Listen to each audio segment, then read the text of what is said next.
What's the best sales motion you're using right now, Donald, to generate your appointments and to close more deals? Well, I'm going to lay it out for you exactly. Check it out. Hey, everyone. Welcome to another great episode of the Sales Evangelist Podcast. I'm your host, Donald C. Kelly, the Sales Evangelist. And I'm so excited for another great episode. I'm so excited to be here with you today. On this episode, I'm going to talk to you, answer the question that came through regarding what am I doing right now in my sales motion that's working. Well, I want to lay that out and give you some basic ideas of what my process looks like, and hopefully this can help you as well. If this is your first time listening to our podcast or watching any of our content, please subscribe, and we'll make sure to notify you every time we drop a new piece of content, just like this one. So let's dive in. When it comes to prospecting, first off, I want to let you know it's going to vary based on industries. The first thing I want you to know is that when you first start before we even get started with my prospecting process, I want you to understand that every industry is going to be different, and the way you go to market may be a tad bit different than way someone in a different industry. But the principles, we can take ideas that could help us out. Now, majority of you are using or doing B2B sales and perhaps some kind of technology or some kind of software product or offering that you have. And this will resemble that. But I do know selling to IT directors tend to be a little bit different than if you're selling to a marketing director. But again, the principle of the outreach is still the same. And I want to lay that out to you, what I follow and what has been working for me and for our company. Now, some of you might know we have a sales training organization called the Sales Evangelist. But also a few years ago, I started dabbling with this idea, and eventually we brought it into its own company, Blue Mango Studios, which is our production agency. And that produces actually the podcasts that you're listening to right now and all of our content. So it's fantastic. But the beautiful side is it's kind of Blue Mango Studios are kind of like in a startup phase, right? And we're doing a lot of cool things to help that organization to grow. Now, one of the things that I do is lead on the sales side in that organization, because again, the other thing is I can't tell you to do sales if I'm not practicing it. I practice it in Sales Evangelist and also with Blue Mango Studios, but most of my time is with Blue Mango Studios in the developing that revenue generating arm, so to speak. But what do I do? And I want to share with you that process, and hopefully this can help you. Again, be mindful, your industry might be different, but it's very simple. The first part is I'm a big believer in LinkedIn. I think it's way easier nowadays to use LinkedIn than any of the other platform to grab attention right off the bat. Emails often get deleted, and if you don't have a robust system, it's going to be challenging. Phone calls, I'm a big proponent of phone calls, but you want to use some, in addition to the phone, you want to use some other avenues. It's not as easy to make the connection on the phone as it is going to be with LinkedIn. And then obviously you can use like text messaging and so forth. But again, people are a little bit more guarded. How can we make sure that we demonstrate we're not a stranger?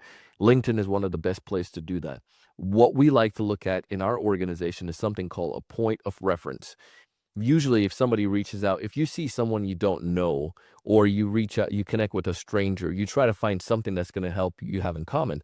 I'll give you an example. When you're traveling abroad, usually, let's say, for example, I use this many times, I'm in Italy and I see another American that I probably would never, ever hang out with. And they're from, somewhere that I probably would never go. They're in Wisconsin, for goodness sake. Let's use that. I almost use Wisconsin. But they're Wisconsin. I'm in Florida. We're probably not going to cross paths. But now that we're in a place where we have nothing, majority of people are not, has nothing in common with us, like our country, being the American, we will start to gravitate once you find another American, someone that speaks English as well, and somebody that understands the American culture. You'd gravitate towards that person. That's a point of reference. Same thing when we go prospecting. We try to figure out, is this person someone that I know or someone that I don't know? And what I usually like to do is find a point of reference that we can utilize. It doesn't have to be it doesn't have to be someone that you referred to, but you can use that. That's great. But point of references could just be something that maybe you saw one of their posts that they referred to, or perhaps you saw they engage with someone's post. Perhaps you saw that they know someone that you can leverage. You have a connection with, or perhaps you send them a LinkedIn connection request, and now you're sending them an email. There's some kind of point of reference, or you send an email about something, you connect with them on LinkedIn. If you can use a point of reference, it helps you to demonstrate that you're not a stranger, but you have something in common. But I'll give you an example that you can utilize. What I like to do for my point of reference, and this is a specific situation that happened, we use my software called, and it's totally free. You should check it out. Prospectpro.io. Prospectpro.io. It's manual, but it allows for you to track your performance, how many outreaches and so forth you do per day. And at the end of the day, end of the week, end of the month, quarter, you can see your averages. It takes every three outreach leads to a conversation, every four conversation lead to an appointment, etc. But what I did is I first identified the ideal customer. I use LinkedIn Sales Navigator specifically. And if you don't have LinkedIn, you should check it out. In Navigator, you can go to the Sales Evangelist, linkedin.com/TSE for a 60-day free trial. LinkedIn.com/TSE 60-day free trial. Now, but what happens with Navigator, I try to identify people who are my ideal customer for Blue Mango. So that's going to be the chief marketing directors. 2, I try to find individuals that are active on LinkedIn. So that is those are people that have posted in the past 30 days on LinkedIn. And then number 3, I try to find triggers, people that may be job changers or new responsibility, a new position, or perhaps they have been in a company for less than 2 years. They're open to change at that point. So it's a variety of tactics that I start to look at right off the bat. Once I get that, I know that those people are a high engagement possibility. Then what I do is I look at their post. The great thing with Navigator, I can quickly just see all of their posts. I can click on one of them and I can engage on that post. Now, if somebody doesn't have content on LinkedIn, it's not that you can't reach out to them, but I find it's very hard to be able to make that connection. We're trying to make connection. We're trying to find a point of reference. Once I find that post, I engage on that post. Maybe it's I like it, and maybe you can view their profile. But all of these things are going to go back to the individual. They're going to say, Donald looked at your profile, or Donald liked your one of your thingies, your post, and then a message though on that comment, I should say. Majority of people don't leave comments, and if they do leave comments, it's very shallow comments. Can I leave a comment that has some girth, that has some sustenance to it? And you can. And then that gives you opportunity to get that, what we call engagement. And that's what I use. From that engagement, I leverage that to maybe send a connection request. And then from there, you can start dialoguing. You can then transition that experience to the emails or to the phone, depending on what your motion is. Email, I would leverage the same exact thing. So let me give you an example, and then I'll give you one that I use. Let's say the person you're reaching out to is in the healthcare space, and this is a marketing director for, I'm making this up right now, for let's say it's a software in the healthcare space. Well, I saw that she's recently in with the company. She's been there for, past 90 days. She did post something, and she posts regularly, weekly at least. She's posted about conference, and then posted about one of their new updates and stuff that they have with their software. And most people are liking it, especially her team members. But I actually add a question, and they left a comment, said, "This looks amazing. Is this something that applies to, rheumatologists as well?" And I leave a comment there. She is going to respond to that comment. That is what we call breaking through the noise. We grabbed her attention. We're getting engagement. I send a connection request. She's going to say, yeah, this is the guy who asked the question. Let me connect with them, see if there's any possibility of maybe she's thinking we could do business together, or she can sell something to us, or I'm interested in services, but whatnot. I'm starting to get that engagement. Once we have that engagement, and by the way, most people are going to look at that and say, is this person trying to sell me something? Is this somebody I can do business with? Now, once we have that, you have now a point of reference, and you can leverage that in your connection request. Hey, I was just curious about your posts. Just saw that it was blankety blank. I have some clients in the rheumatology space. Wanted to see if this is something that could benefit them. Permission to connect here on LinkedIn. You got engagement. You got it to grab their attention. And then you might get conversation, which you reply back. Now you can use that in your email. ask the question, Donald from Facebook, or thanks for the answer about rheumatologists. Then you can say, Mary, thank you for the answer about the rheumatologist. As I mentioned, we work with a lot of, most of those are our clients, and I'll share this with them. A thought came to mind as I looked at what you're doing. You all are ramping up and you're expanding. Have you ever thought about using blankety blank to help with to do that? Whatever it is, whatever solution I'm selling. The point there is she's going to more than likely respond, and depending how strong the value proposition and based on a pain that she's facing, that she's trying to do, they're trying to ramp or whatnot. This is going to get her to open the email, to reply to the email, see that it's someone she does know, point of reference, and at least give you a response. Donald, I'm open to that, but it's not right now. Let's plan for something in Q3 to reconnect. Now I've done my job well.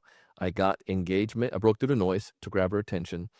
2, I got engagement. 3, I started a conversation, and now there's a potential opportunities. I can follow up on that email with, something to the nature of fantastic. We can do that. Curiosity. You know, what is it that maybe you grabbed your attention the most right now regarding this? And say, well, it's because it's initiative from our CEO or blah blah blah, whatever it is. The point is, I got the conversation going, and I can book something. Say, yeah, we could definitely meet in Q3. It'll be great just to at least put a face to the name and connect. Would you have a time for a call over the next couple of weeks?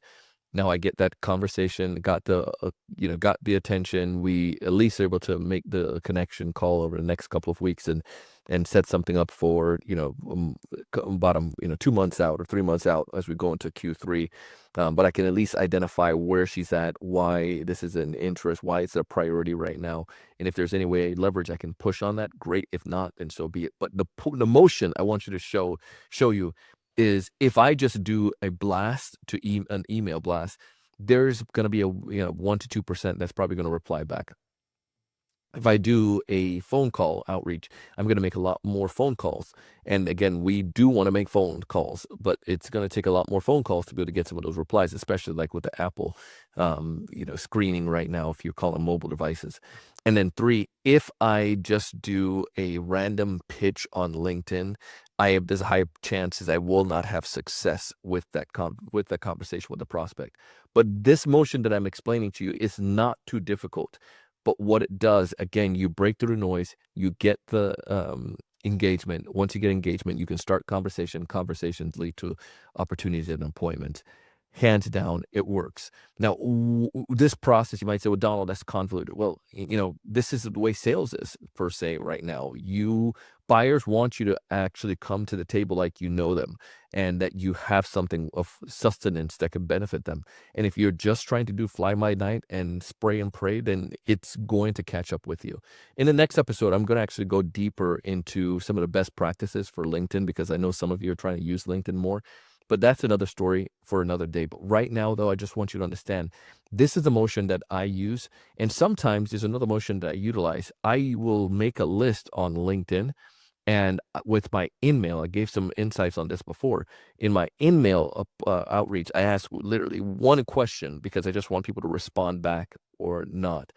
But that's the motion. And in that, whether it's the email, if I didn't get a response via email, I'm going to make a phone call as well. And then I'll send another email.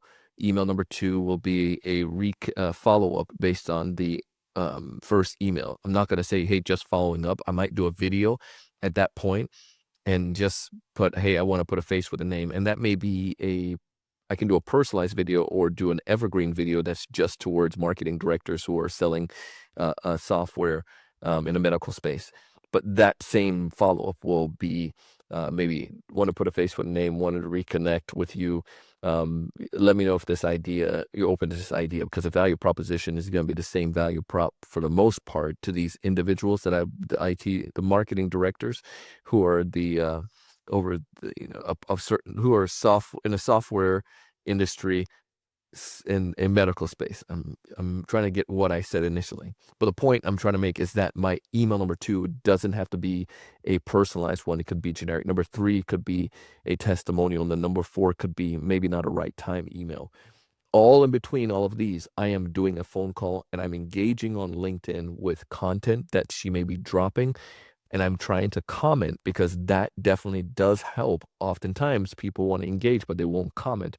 seek to make it get the person to comment, or seek to be the person that comments, and that will make a difference. I would love to hear your thoughts on this. Is this something that you've tried before, something that you've seen success with? Go ahead and drop a note in the comment or connect with me on LinkedIn. But that's the motion that I follow, and it definitely does help. So here's a real example. Reached out to an individual last week. He's a speaker, someone that we can use for Blue Mango, work for with Blue Mango Studio. We can I engaged on his content, commented, send a connection request, went in YouTube and saw some of his more of his stuff, and then leveraged that for my email. He responded to the email. Now we're in the next step. Now, the interesting piece is that most people drop a ball at this point, but the prospect replied back. I sent him the video at that point, but he still hasn't watched the video. So I'm going to reconnect with him. I'm going to engage on more of his content, but I'm also not bent out of shape, because I do know that it takes anywhere from 5 to 12 attempts to get people to make a decision or to make to make a purchase. So it's imperative that I do effective following ups to get his attention. So I'm going to do the phone calls, and I'm going to do the emails, more touches. I'm going to engage on his content on social, and then I'm going to tag him and stuff. Maybe I share his content with somebody. That's not even a word. With someone, and then tag him in it. Hey, check out this video. Thought you might like it. It's by blankety blank. All of these things get the person's attention, and he'll realize he need to reply back to my email and so forth. And I'm more than likely will get the appointment, or get the conversation jump started again. But this works. I shared with you just one example. I closed a deal last week off of my approach on LinkedIn. 3 deals we closed coming off LinkedIn, and the same you can see all my data in prospectpro.io. I'll share that with you here on the screen so you can see it. But it does work once you reach out to a prospect, and you follow this method. It's more organic rather than just this one-time spray and pray. But I'd love to hear your thoughts. Again, go ahead and let me know. You can find more details about my love of LinkedIn. If you want to use LinkedIn Sales Navigator, you can go to linkedin.com/TSC and get a 60-day trial. Or if you want to join our LinkedIn prospecting course, you can find details below, or go to thesalesevangelist.com/LinkedIn. As always, I want you to thrive. I want you to succeed, and I want you to do absolutely well. Most importantly, I want you to raise your level of thinking. I want you to go out and do big things. I'll see you on the next one.